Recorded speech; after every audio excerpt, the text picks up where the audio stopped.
Yebeko Daddy Lumba when yani baby kona catching a no.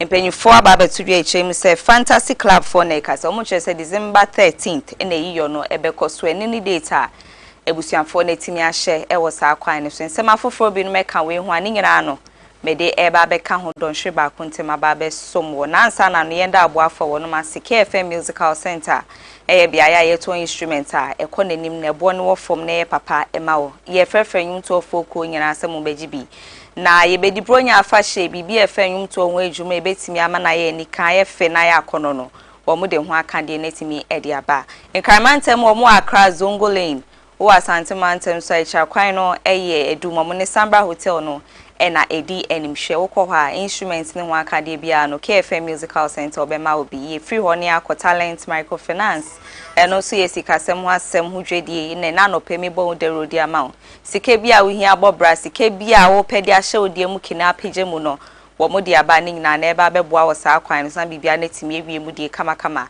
etimi edi ama mo stress begibi se abrabo na ye den pa kwan chen ya de efe ne nyina sike ya na de nti mo sis begi sika ne bi bobra na obetete ne kakra nkranka nhihye no mo na obeye bibia ewie mu de a otiti wie de beka achire na baba ye odwetire wo de bebobra na bibia ye kama etimi edi ama manta medunsia ne mo no o ma kyerɛkyerɛ wo munsia no edu no panyifo guso ye nhyehyeye na mo madwuma pa ne no kwaredi ahodo mu di nti no enche bia ya wo no munduru ho meduru ho na sikasem no so etimi enyamu echefa yemfro ne enko dadaba take up eno so ye phone sen ne ho akade ye phone bia wo hia bia no odibi aba enti no bronye ye be cha de die bomodin kopie mu dadaba na nye bi che odofo bi o kanchema bi uchocho mucho bi na ono so ebre ne abra no maso a odi aseda PSC pa beko edi ama uyo bi auton phones nso pe bebrebe mu etu akwa akoton a ko dadaba obenye bi etimi edi ama ebo ne so de eda fom say kolem ne chira kwan no ye nkramantem he ya kaneshi uduru kaneshi a bisamranti omugina ho se ope bia ya paita kwa station e hyen no ehope dadaba take abo butuwa obo adwuma den enya asem keto akra nti PSC eni aseda nachi kase mu aboafo nyina no ye domasi ye pa se debia omo eboy asene nom so ye chi dominate media ahodo no ebrem na no pay okenkanfo a wo temi nken eye fiafo sua odua homa sresre bidi frame me fia me da me ho sisi a simana maba me ba ye hyensem na sedia no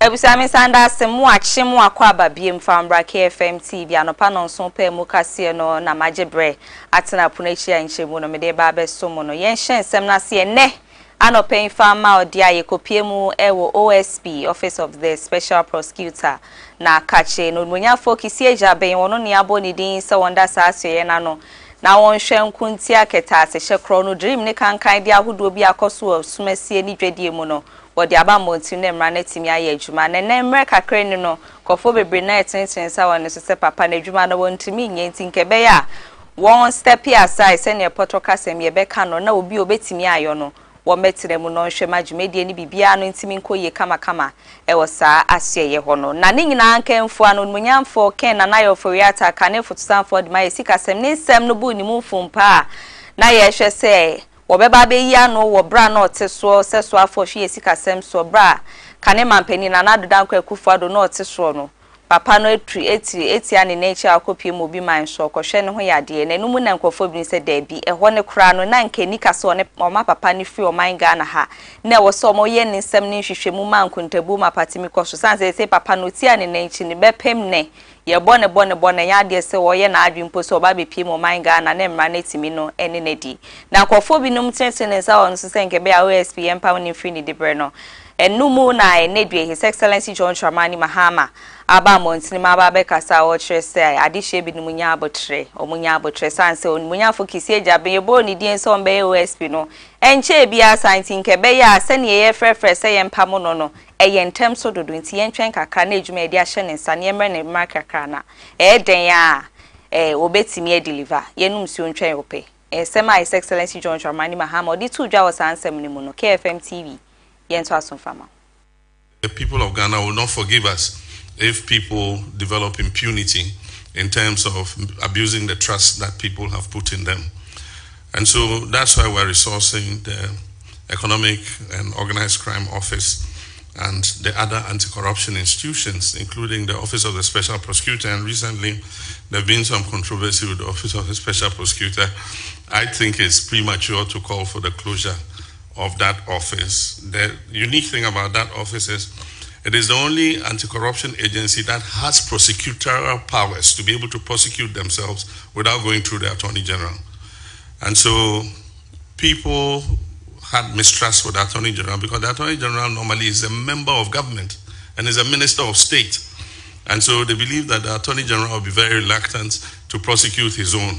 But if there's an independent office like the Office of the Special Prosecutor, it won't matter who you are because they have security of tenure and they have prosecutorial powers, whether you're a member of government or you're a member of a previous government or you are anybody who has, misappropriated public funds. They have the law is behind them to be able to prosecute you. So I think we should give them a little time.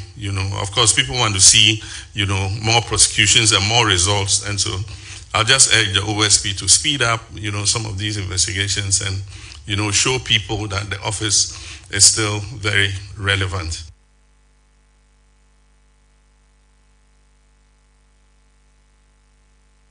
Yet was so concerned from an anopet media media yakwa PM womrashe bedwe fie na sisi a honso ebufa so ye pa de dendien yasem kitaka ni na ekpandai abato mpeso aso akonwa enei abato komise hwe ni mu se ombe nhyehyeye ma abato foforo etimi akoso sanse semni kopie mu ewo court dem na hye so mo hwe ni mu se reran bekoso ewo kpandai ne importemu ni na ya fimpi mienu ne aduonu nan wonu mo gina prema shebedwe dibre koma onubonyamfo nyindam a ono dai ye the New Patriotic Party NPP amenyuko no ade shebenim susu se ofa akwati kwan so na nya asa ama no de hwedi nkonimu no ekopi mu court nso ahye senke hu behia ye pa saba no moto ni fufuru be no ho mentime ho ase ene na ebu ni mumfumpa wo mrahye bedwe fie na bro mo kwa asetena no mentime ase bebre na ekoso nam so madom kese no ba no de ni onubonyamfo Mahama Yariga Ojina simpie ni apaso kasai ni sembebre na atudwa wo chirem se de ekosho no enya de se fata kora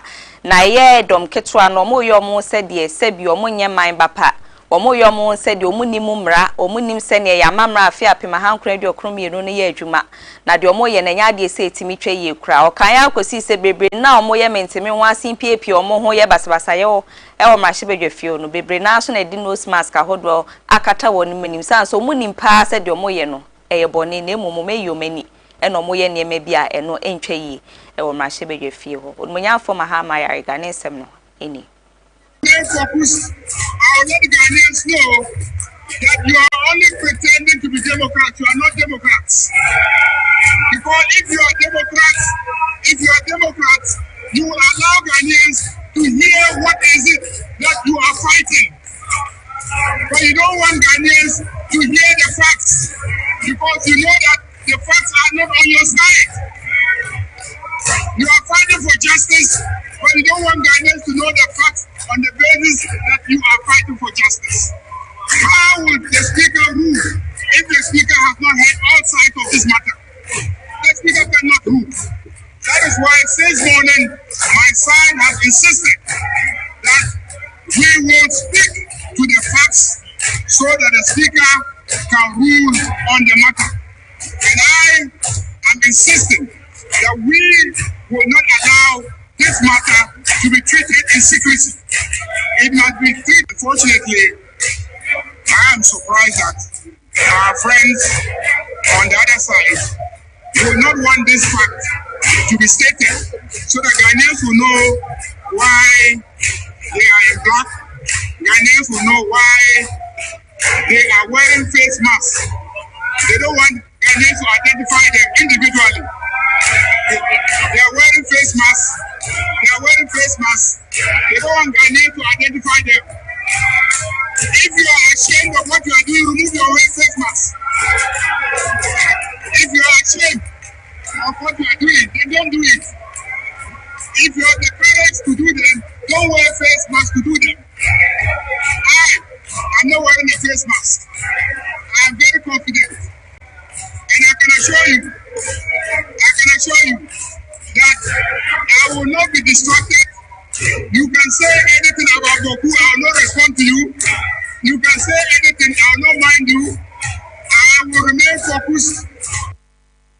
I was answering ni mwana abo anan kopie mu wansan wema do agiri akonye eda ho a yemra hyebedwa dibre akonya no munya for Frank anodom pre wono ena eti so be pie mu mra hyebedwa fie nso a wono na ye minority chief whip na chesetrene ede madam ketwa no no so kasa ya wo hwem se mpanyifo antena se na afenu mienu no enyo mo ho ntiase na pandan ne important odi ekoso no ma hwa afa yi anto yi die koba se omo ba betena se pa kanema hodo a eye nchichi ye ne nkan kwebebo ama ye mpuntu nyuma ekuso pa dia enya de so ma ye krado so betena se ma sa adwumedie ne kasa no etimi akoso ntimpanyifo nhwe no monye de se na efata.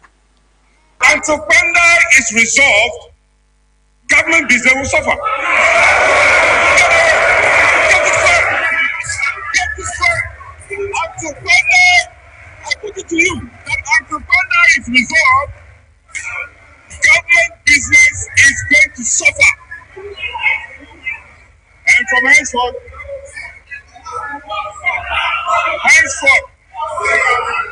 you keep telling us you have 189, 185, and then 4 independent members. Go and mash your numbers and come and do your business. Until Panda is resolved, we on this side will not cooperate. We say it again, we will not cooperate with you. We are not obstructing government business. Now, we believe that governance is a continuum, and we must continue with government business. However, to the extent that you want to twist our hands, to the extent that you are conspired to twist our hands, I put it to you that government business will suffer. Sansem ni mwa egusu ejamra shebedwe fie na no munadom kuma no asan so akasa omo kyerem se da bi ekwan omo fa so edi nyinda ma afa so e wo pandan ne potem akonwe nei wo mo hwe so ombesan so ato aba ne biem no enye ne kwan so kratitu na no tutu bi edi ba ne ya abato komisa ma mi Jean na ju kwei mensa woda no ne na panfo se da bi se ne omo fa so ye ne bi no enye ade se etimi koye ne twa ye kwe wo so mo ma onmunyamfo enye nyindam ho kwan no so timi apili won ye ma ne nsensem ahodo no so ekoso wo sa kwan ne so nenso na asa o magye bibia hye mo nsa no mo ankasa ye ne o mo pa eno ya ade etietia owura ne fa ahodie so pa na sansem ma me Patricia Pieje o ne gire madam kuma na wo de sansem we emai. Let us be unequivocally clear that acting now we are not following precedent. We are shattering it. We are declaring that for the people of Pandai and for Honorable Majinindam, the historical respect for the process and appellate right is null and void. We are telling the 363,734 citizens whose clear will is not in mathematical that their vote is expendable. We are telling Honorable Yindam that his constitutional right to appeal, a right exercised by Nyemekan, Sekunde, and Kwesi, is meaningless. We are telling the Court of Appeal its pending task is irrelevant. This is not upholding the law. It is a selective, cynical, and historical illiterate application of it. If we proceed, we do not wrong Pandai today. We establish a toxic new rule for tomorrow, that a parliamentary majority can weaponize a first instance court order to instantly unseat a political opponent, rendering the appellate courts and our own historical practice obsolete. Na yon monyan for Harry na naboachi adodo na sanimane se na nabi nso kasa ya wo trem se nei ube PM o my Ghana ye the National Democratic Congress NDC ameni ko no monniema hodo mo ye bia ne enkoye entweye enam na akwan mu kra no mo ne ye ene tibia bia sisi o mutim sisi na e ka ono aye se ya ton my Ghana nyina de ahye wo no mo nsan to mo sori a de o mo pe eno mo ye e wo sa akwan so no so nsem odi tu dwa no ye to anso fam yeah. Joy FM for news file omi and OSP Abrante Bako ye dwon ho same dako on your in charge of communication strategy dey betu just say abaya creative platform bia one omo ye civil society wo so bi ya selected journalists wo bi so wo so bi and ye dey OSP no attorney general ye dey yoko police aka ho na ne hu any a team one for judges I see almost what's our platform this will be near who partner and the presidency and sponsors are the way so assemble kwane kwatia aban yenhwen yen kwatia ne yembre no ase ene we nyane kamia kwesa se ye ka Ghana kasa do ase ne why because you had an overwhelming majority in the parliament overwhelming majority ne yomo pe no mo ye ene kuntuna se ne de mraba ne ahye ne ko obi anhwe mu enti no omo fa Ghana fo no mu sese betumi Ghana fo de mo no Ghana fo ya fo mu no mu omo ana kuti asem ye nkoto play no omo ana kuti a ensem okuja to kae ensem a chema mosquito kae ensem a samije mfi kae play dia empo mi ami nua broja mfi ene ono ena ye deputy broja ena wo so ni magu ase sama o kekan akase nyina ena mu de nyesa mpakoto plane kwa ba ko mu koto mako ngwan nan na mpakoto se de o se kan Ghana for kasabo show mi mo nka etin bibia ne de afa ha ne de wura ha misre yenya brane ye kasenti abone ye koso ye mo mu se ya nton Ghana mfa mo Ghana nyo me japade Ora Hamza Suhini wono ye communication team member the National Democratic Congress NDC ameni ko no wakasa de atudwa wo kyerem se okopie mo mrahye bedwefia eye bedwem chiame hinu munyafo Alban Kingsford Sumana Gbagben nedwuma hodo a wo ye nyina no edida na akwan mu sebio niema hodo ni afen so gyina ya wo sibia no wonfa nya amane osem ne mum no hwe se obi aho betimi ato no sa akwan ne so no sa pepepe ena wo ye wogina finfin ena ohwema afa no mienu na adwuma hodo no etimi ekoso nti ono pa de wo kyerese papa na adwuma hodo a wabo nyina no ne kwan so pepepe won kwa afa ba ko na mum ogina finfin hwe afa no emienu ne nyina. Of the NDC in Parliament, the majority group indeed actually called on the Speaker of Parliament to proceed to declare the seat vacant. Yeah, that was led by the majority chief whip. The Speaker resisted that invitation to do so and supported his decision in law. That was when he made references to CI 19 and the 7 days stay that automatically comes with execution judgments of that nature, and resisted the call by the NDC majority to declare the seat vacant. At the time the Speaker did so, my brother did not see an objective Speaker, a Speaker who had taken a position clearly against the party's position at the time in Parliament. That was principle. And so for you to sit here and assert that this is a Speaker that has always been partisan, it is unfair to the facts. And my brother likes doing that. And we are speaking to people who follow many of these events.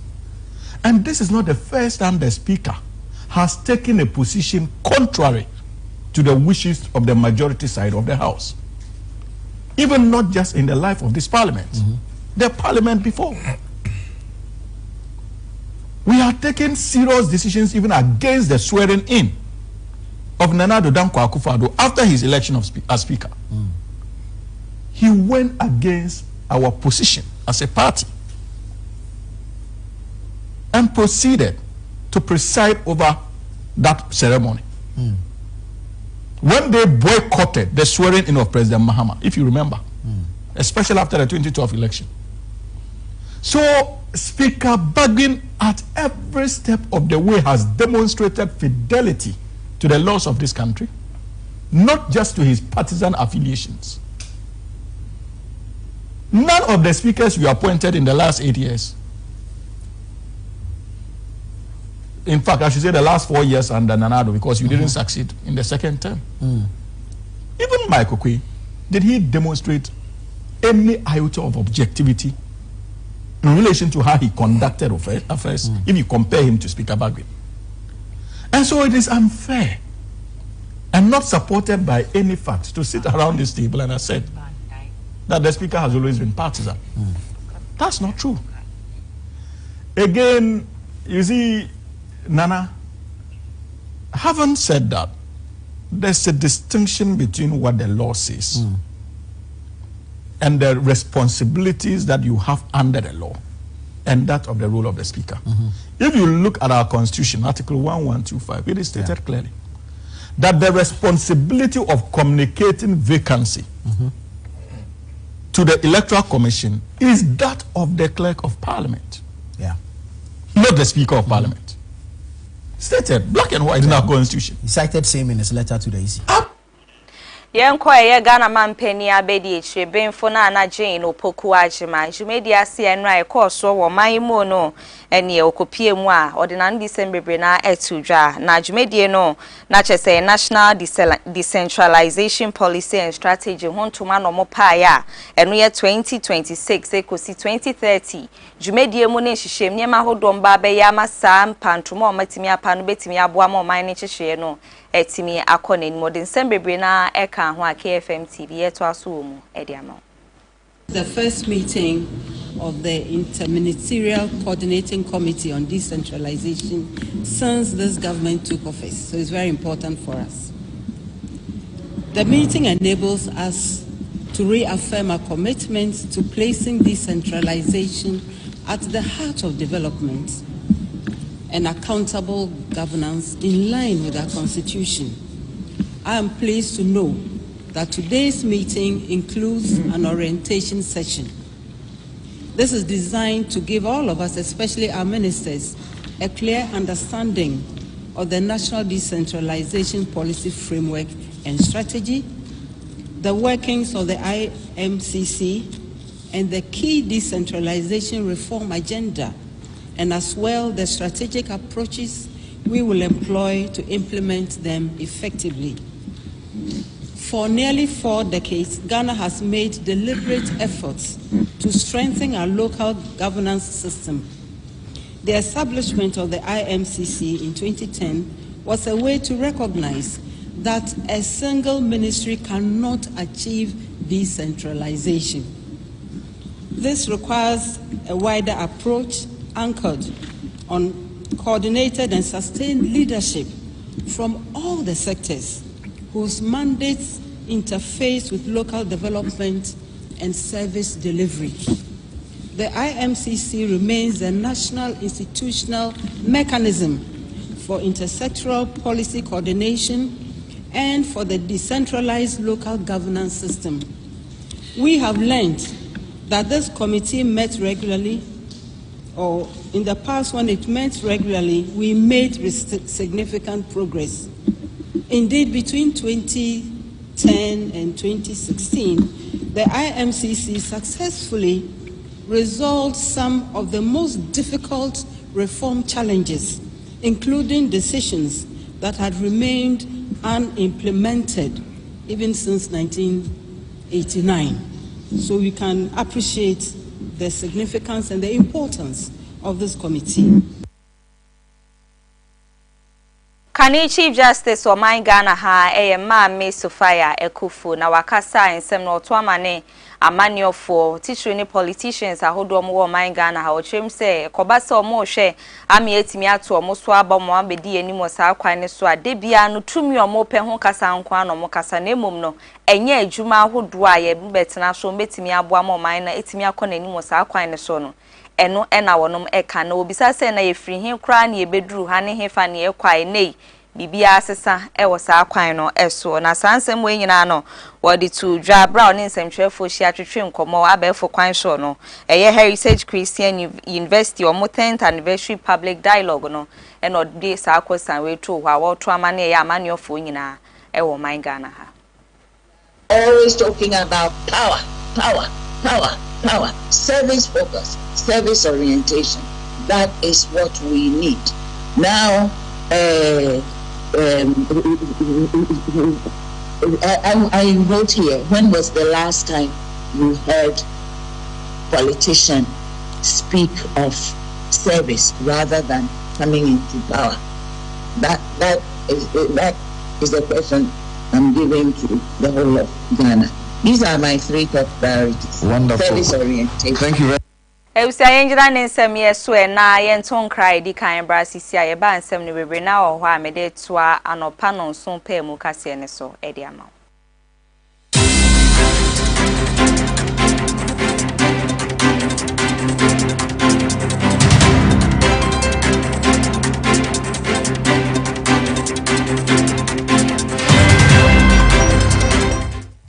Fofra ba edwaso ni o yanom Eshenya en use fuel. We so yensesa oil. Ne wo hia ene ni key. Eshenya gumechi nyina. Eye Leap Motor. Jiomi anase nami. Eye mu bia wo sabeka wo KFM Limited. E wo Ghana ha. Leap Motor. Abefo kansa abi. Yanom emwedene sanso efe. Wa hwe interiors here. Ka here me timu sisi ya ne ye friend on Leap Motor. There were 3 modes of driving. Ubetimi a switch it, so open temo a, obe the sports mode. So person will save you battery. Ubetimi use economy mode. Na so pentem na open normal riding so a, your friend a standard. U charge your battery within 6 hours. Ebetumi do wako Kumasi aba. Metre air 310 kilometers. Enti woni how. Ubetumi so the 3 hours fast charger. A charge na mana you full bonama na wako Kumasi aba. Say no. Me and try the akano. Jiomi. Ya won key. Make sure the key in bell. Wa wo hwese in the interior on it here na. Black and white papa. Son of FSN yo. Wa hwe screen tentin. E bo ma hu car no battery aka. Na ma hu mileage nso wo so. When so de etu kwan 320 kilometers and sana was charge. Ubetimi a charge in 6 hours. Fast charger ye 3 hours. Abefu efidie yenso. Ubetimi a driving in 3 modes. A standard, sports, and now say economy. So what pentem to say me yanom choose sports what say. Ubetimi to qualify hakokubase. Ama battery ni biswaka because a 320 kilometers. Who charging in 6 hours? Ubetimi in your full battery. Now when you fast charge and swap 3 hours per you're set. Making sure so okay in car when you saw wakem. Ubi a door na start. Chili Joby, black and white. Makuma swat. Man san cow dear. You checking the akano. Yeah, no. Abe for the any muba kunio. The awunyano key. Making sure so key in a band when you saw wakem. We no F. Let a woman so dance. A grey no ma would me no. The any hakakra, any the mood. As also was screens me no. Wait, amount information and we are can win. Answer Bessia Bonum Papa. Your friend entertainment. The Awihiano. Anne. And that's over to me so driving in 3 modes just like the others. Standard and I say sports. So open tema. Car way so. A bet to me to Kwaya Kokumasiaba. 330 kilometers. The chamber would do crowd to make Jesus so no one kakra and Sunday. Who charging the 6 hours, sir? No. So bet you start charging 3 hours. If I no fast charge. And you know na KFM Limited. And they are big just so. Fraying near me sanka what the intentem. So open installment. A high purchaser. And train one nasi. We've got you solid. Yanume on sabet me aka fidie mu bia e wo KFM Limited. Won sabeke fidie no na watua no nkakra we unya no bebia age KFM Limited. Fraying ever sort out.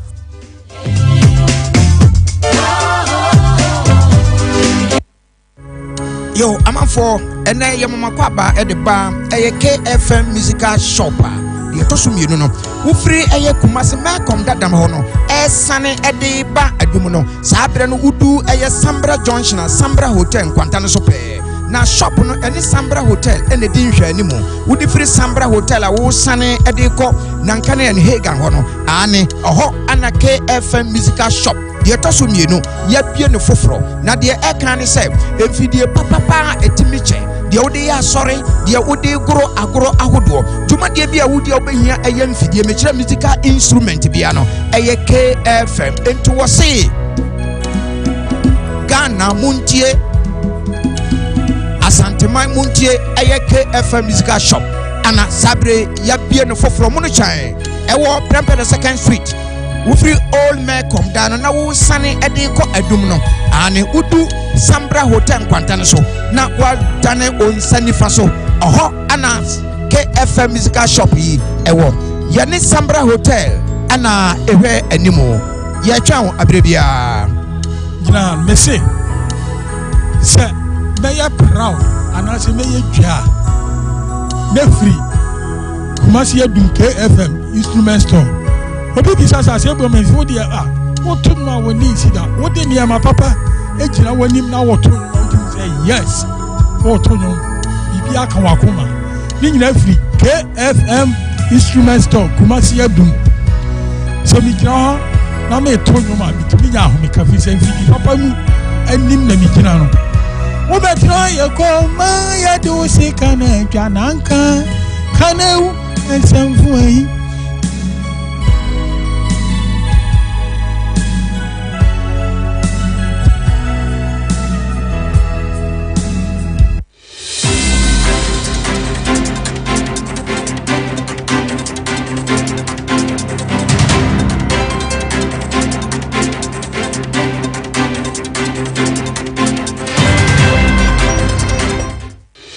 Yenda sensamu akwaba founder KFM TV kase no eswena no pay no yetwa so media ma ode on wenyanfo engineer Dr. Ken Ashigbe ono na ye convener edema media coalition against Galamsey na chese okasa edefe for megudie trainer mra kwan hwa ye hwese ebetimi akonkoden na bibia detimi akoye wo sa kwan ne so no ono no panyi a woda ano nene wakasa echiremu se koba se ne obi nyi na komemu ahofamemu na wonye adwuma somoman na asade neni ho biem sisi anu benye obi obeye bibi no agese owudu nsahye obotoma na akotokom no yi bibi kakra de ahye ne sana nipa ne so etime nya ahode na sa wo ye ne fa mekwa wonje kapreba wonje hwede o se da bi sa suban no eni ho biem. As Bernard mentioned, the issue of advocacy so far as our very survival and existence is concerned is not anything you are paid for. The question you would ask is that if I left Graphic as managing director in 2017, how come I still am convener for the media coalition? The challenge you have is that volunteerism, sacrifice is lost. Now we want to be paid for everything we do. So who is going to do these things that cost us, that would cost you personally, would cost you so many things? People don't want to do it. And so sacrifice is completely lost. When we were growing up, your car breaks down, you will get people to come and push it for you. And then when the car goes, they will wave at you. Now you let that happen. By the time they come standing at your car, they have taken some things out of your car. And then one of them is standing ahead of you. When the car starts, they'll ask you, Nasikanaway. They might not even wait. They'll ask you, how much are you going to pay us? So the issue about who is going to sacrifice for this country is one of the challenges we face. Ora Ashigbe kasemuna no science kasa to dwa o kire mu sensa se ahodo a akodi ebinu mu sa omode fa so ye Galamsey ye na mra kwan so na ne ebre na wie dru pa se ejeje sansa se ni nyina ne timi free wono mu se bi kra hyehye ahemfo bi ne mu nsa wo mo fa kwati kwan so de ne bi ayensen fata o se ebre na ba ebre na nso ni se ebeje free o mu nsa ne timi abo sansa se ni nyina ho ban na de ye mpanyifo de na afin so ye o man mu ni nyina de no state properties ahodo na se state lands no ye timi so de ahye wono mu ensa ne abo ho eban. matter whether it's NDC or MPP. Let me tell you the sad truth. Now the NDC, the criminals who associated themselves, the environmental criminals who associated themselves to the MPP, and the current criminals who have associated themselves to the NDC, there's a merger. They have merged together and they are now doing what they think that they're doing. So we all need to come together, and if this government is doing something right, let's support it to do what is doing that is right. If they are not doing the things that are right, let's also say them. One of the theses I'm beginning to postulate, that I've been asking the lawyers yesterday, the time has come for us to start confiscating every land that has been given for Galamsey. Confiscate that, reclaim that, restore that, and give it to the state. Take it away from the chiefs, because that chief, either he was complicit in the Galamsey or is incompetent to be able to police the lands that have been given to him.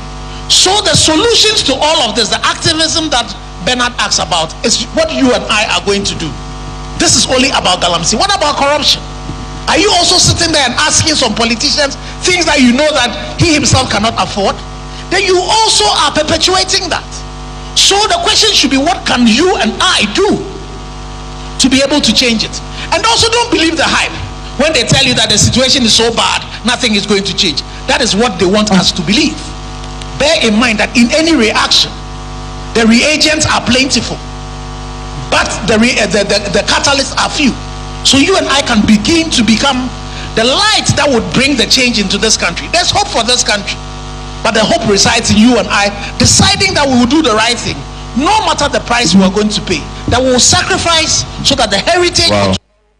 Eusaya free sansem ni mu yen to aso nsem foforo mu na no pay to media ma dia ye kwa kopie mu ewo o'clock Kofi electoral area no ewo Tema Metropoli enkrimante mu heya na ye assemblyman na wo ho no mo no eye honorable Smiler Agbe wakasa Agbagbi mo fancheme Agbagbi wakasa ensem ni na no wo kire mu se hu behia ye pa se mpanyifo be ye nhihye foforo na eye sukuu fa mekwa no ye ko sukuu a ye ntwa ahwe titiro ni aban sukuu ahodo no enka omma wono mo mawofo kakra bi ewo wono mo nsam a ometimi etwa no nka omuntimi entwa sanse o childa wani bu nkompo kohwe government schools ahodo a ehu nsam no akwakoye bibi ewo ho ehu behia ye pa nso si ebenya sika na ayetimi dia ye nsiesie mapa ewo saaso wo cha private schools ne de sene omutua ne ye no ene sike bi omuhia mpuntunwuma kwan so omutimi na emom government schools sene ayefa mekwa wo enfo obi aho obi entua hwe a emofra ne kwa free a sikatue bi animu no wo chese de bi ehu nsem no eye free sa ebe ha adwen tin komo a bi wo mo nsem anko metimi etua ya awofo ni bi no enkomutimi ntua ewo saa kwan no eso na woni AP Foundation ka wono ntoma abo ano ekoye man here Presby Primary School adoye kese pa ma mo from wo school ni mweho eno de sansem etuma ne aban senka wonhwe na onye bibi emfanfa omunya bi nti obi boy amane nti obo amane si no esem bra esu ye foundation na ye nti esem be boa school no ye items buy ye betu yankofo 200 ya mom so drinks any some few things e boa school no so mo call washroom them some be use nti yin aba said be boa mo nti kakra esu ye wo no esem fam boa de omu ni bi so we government school any private school no you far better than government school. Other than saying yes, every day government any private individual in school better than government school. I mean, intias here. Man could imagine Juna anka obi obetumi atua no ontua obi otumi ntua na government aso na ase but say obi anko ni free me say obetumi aye ofi dey government school no so hwa area no kra nya fine nti ebesere sabba betumi aye amendment kra nko a na ye hu na bi obetumi atua na watua there's also students rambo who say government school mobile so called different countries government school are better than private school by over Ghana had here private school aji and nyina ntimi dey binti ase ntimi adwen say government you betu I put this in place ebesisa na yetumi atua school fees so ofo betumi atua kakra bi kura na dey so government ase a anke ye Okaserie ye pe and a headmistress said the mama here Presby Primary Mrs. Amahima Kwabla ono so di aseda PAC pa koma mpanyifo adoye fefa o metimi ababe ya mo wo saa kwan so chemse mofra ne bi wo ho a fiefie bi mo free no ene ho e mobo pa sika ni ho nti adoye ya o metimi ababe ye no ebeboa kwan bebre so amomo so ho etimi ahenhan wono headmistress ne nsem so de todwa no eni We are and Kolani Bebre a free air bentino. Most of them less privileged from a poor background. Aintinos, ebi already democry asem. Omonta the same as in their uniforms to look presentable cry asem. Enyoma bebe omo how books somebody better or class cry asem. A sign say na ufoni to me. Aintino say share books ya dia brea. Not to say omo mun to me turn omo trono. Ebe bomo, it will go a long way to help them. Anything yeni aso. Ebiem ye beko Christmas break. They are not pay cry ye meeting. Ye bobo who say nyame ye adom. Na ye nya obi obeboa yen. Every year me solicit funds. Na ye da ye bibi kakra momu no mu de akofie Christmas no. Enti ano pay after assembly ye jan ye bobo ho. Na me nim say nyame yi boafobia bre. Enti ehwe nyoma ye gu ha nyina Anomadi ebe ma enkola no enya bibi after the carols day no na omo de aka oma no omo ni age te say the year mo every year na omo de akofie 80 no in fact anope wie mani age ye ni aso esani say na ye me pai box say nyame yi boafo a obeboa ye na yenya snacks for the carols day and we've had them 80 no yan how be etuetwa Everywhere ni ambo ananko pie mu asante mantemo na ye bambo adwuma ye kwa wono bo ho no mo yan hye bia egwa kwam a eno ebetimi aboa ma bronya afahye da enu aye ba bedi mentimu asibasabasa ye bia no entimi nsi ewo eyemu ena afi ye ntem ni akwan ni akwantempon ahodo no eso na DCOP Arthur Osei Akoto onu ne kasa ya nsem no niema ahodo ne hihye o ma ye ebetimi aboa wo sa akwan no so eni afi de omode ma timemufo binom se ekoba se wo call how bi mu a ekwan ne hihye wo se wo fa so a wo so hu betimi ato na ho asan wo no but in some way etimi mai security issues ni yuguso started with traffic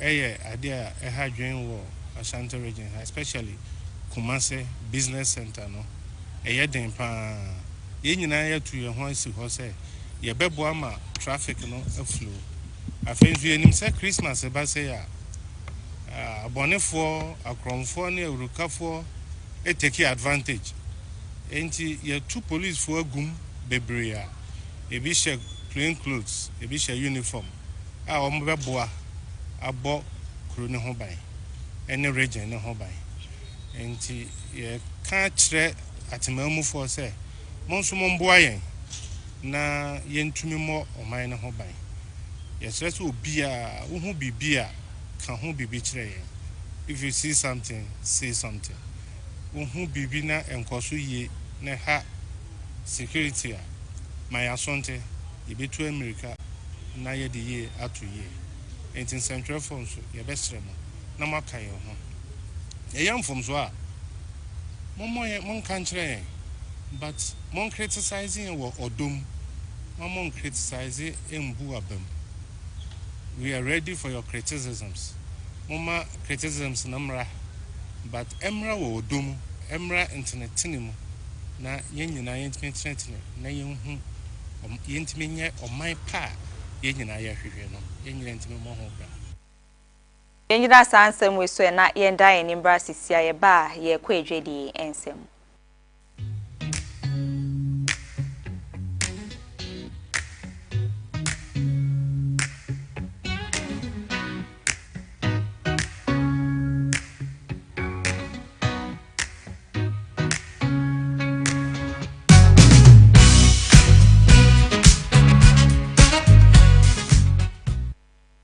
That's ne ento aso edwedi ensem ntimi fama odia ebra Dr. Kessel ato forcing swafo a hwe esikasem ho ntoto ye o man Ghana ha kopie mu omrahye bedwefie de ye budget 2026 de ne koto dwa no emu nsem no na de wo mba akone se ye COVID-19 levy eto a na eda so se eho aka de ne afinye ma bi a ye to fi o man foforo mepie o man Ghana ha eda so ha mabu pen ba ko a ebu ade hye nko mbe yi ni nyina na timi de fi no wɔn etimi kan na Ghana fo bebre na ɛna na ehwe ani mu se bibia betimi akoyie na edimo na yɛn na yebu nkompo kɔhwɛ afimpi mienu ne donkro COVID-19 yade ekodie wo ɛbaaye sabre no na yɛn kane mampani na nado danko ekufuado na na ete so nti niema ne akade ahodo ebebina na kyese saa level ni da so yetimi tuatua ɛwɔ saa kwan nti omuka so mbeye free hɔ no na akɔfo bebre na ɛna na enya rehemu ni gidie wɔ wɔnom afa na abrewa yi poma kwemenu ada ɛna His Excellency John Dramani Mahama kɔtena ase a ne nyina no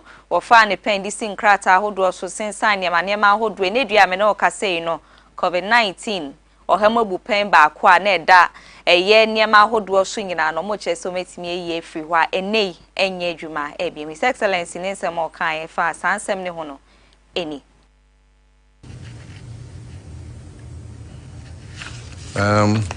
This is the COVID Health Recovery Levy Repeal Act 2025. And it's my honor and privilege to sign to repeal the COVID levy. Promise made, promise delivered.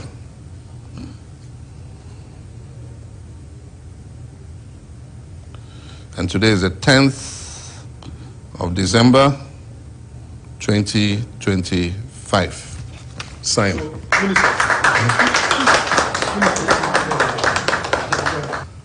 Purported to provide free water, free electricity, free food, and a lot of things. And to the shock of most Ghanaians after the pandemic was over and after the elections were over, government slapped Ghanaians with a 1% value-added tax, ostensibly to recover what it's supposed to have spent on the COVID pandemic. Ghana continued to remain one of the only countries where we're being taxed for a pandemic that had passed. And so during the election, we promised that when the NDC comes to power, the COVID levy is one of those who repeal. A lot of Ghanaians have disliked this tax, and today I'm pleased that on the 10th of December 2025, I've signed the repeal act to remove the 1% COVID levy. And I will present it to the Clerk of Parliament.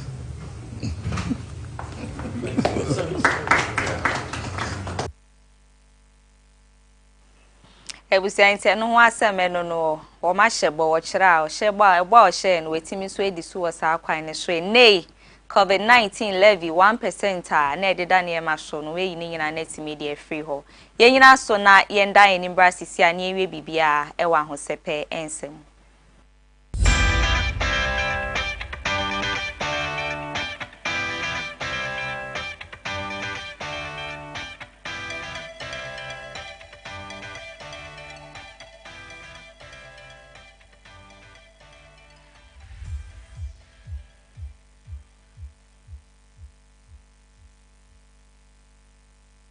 Yet was so ewe Nigerian semu de wie di amawa ye Charles Kojo Fosu Kaneno na we high life new to ni kese pa wo man Ghana ha mi sheda di lumba wenya ne ba bia ekono wo free mu no ene na ewu echi asem bebre na abobaba efri odobroni ni akosu asewa yenu mienu oni omotena asebra na otiate asefo asase eso no mentimo ase bebre na akoso court dem so ene o merewura ansem no so akwakopi mu otumfo se to otoso mienu asante hene na kacha mo matwensem no srani abasa na enumu no mukopie mu o court di etwato krebede adwa se 13 December ena yiyo kese no eba abekoso na sese na wotwe mu ya eno mo de papa betum pem na adehia hwe nani echi di etwato kra ansana o metimi eni di nkra no etwato na enumu ena eye Fantasy Club e de Manda Dilumba penyi kwantrefo a wono eda no no eye PR ya apia ona e kasamafo edema eye Fantasy Club o chere 13 December no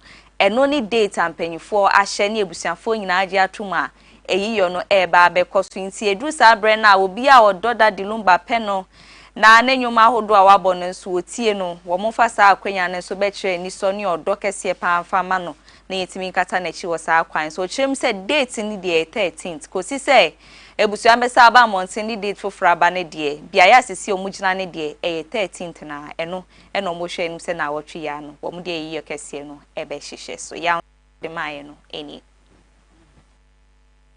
being respecters of law and then respecters of tradition, we would want to say that we know that there hasn't been any official communication in the change of dates. The one that we had was from the 6th to 13th.